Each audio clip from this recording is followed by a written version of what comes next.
Hello बच्चों, चलिए आज का हमारा प्रश्न है। परवल है वाई स्क्वायर बराबर 4ax जिसके नाभि जीवा पी एस क्यू इस प्रकार है कि एस पी बराबर है हमारे पास यहाँ से पी बराबर है हमारे पास यहाँ से 3 के व एस क्यू बराबर है हमारे पास 2 के नाभि लंब की लंबाई हमें यहाँ से यह ज्ञात करना है।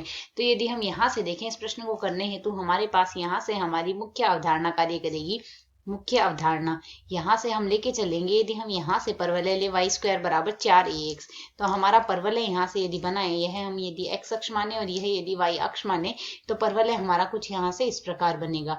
यह हमारा यहाँ से परवलय आ गया। अब परवलय के लिए यदि हम यहाँ से नाभि लंब ले, तो नाभि से गुजरने वाली यहाँ से यह परवलय की लंबवत रेखा जो आएगी y अक्ष के समांतर, यहाँ से हम ले रहे, तो यह तो आ गया हमारे पास नाभि लंब। नाभि लंब आ गया हमारे पास। अब यदि हम यहाँ से देखें, हमें और क्या दिया गया है, यहाँ से इसके नाभि लंब है और एक है हमारे पास नाभि जीवा पी एस क्यू है। तो नाभि जीवा भी हमारे पास यहाँ से होगी। तो नाभि जीवा यदि हम देखें, तो नाभि जीवा यहाँ से हमारे पास कुछ इस प्रकार हम ले सकते हैं। यह आ गई हमारे पास इसके लिए नाभि जीवा।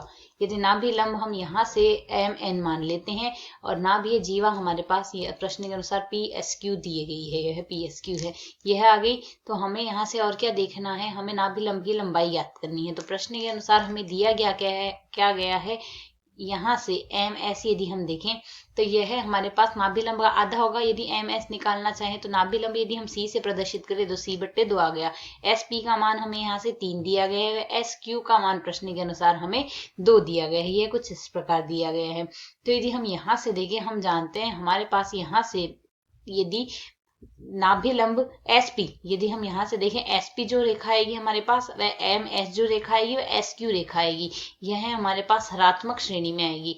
हरात्मक श्रेणी से तात्पर्य यहाँ से हमारे पास यह लिया जाएगा, यदि हम यहाँ से 2 बट्टे में एम एस लिखें, अर्थात 2 बट्टे में एम एस बराबर हमारे पास लिखा जाएगा 1 बट्टे में एस पी प्लस आएगा 1 बट्टे में एस क्यू के बराबर।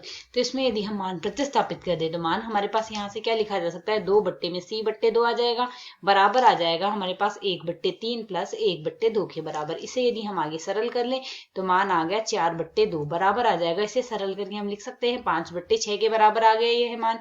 इसे यदि वज्र गुणा करके सरल कर ले तो सी बराबर हमारे पास क्या आएगा, 6 गुणा 4 बट्टे में आ रहा है 5, अर्थात इसे सरल कर लेंगे तो सी बराबर आएगा 24 बट्टे 5। तो सी का मान हमारे पास यहाँ से 24 बट्टे 5 आ गया। अब हमारे पास यहाँ से तो सी बराबर 24 बट्टे 5 से तात्पर्य हुआ हमारे पास यहाँ से हमारा कौन सा विकल्प सही हो जाएगा, सी का जो मान है वही तो नाभि लंब आएगा हमारे पास। यहाँ से 24 बट्टे 5 यहाँ से हमारा विकल्प ए सही हो जाएगा। आशा है समझ आया। धन्यवाद।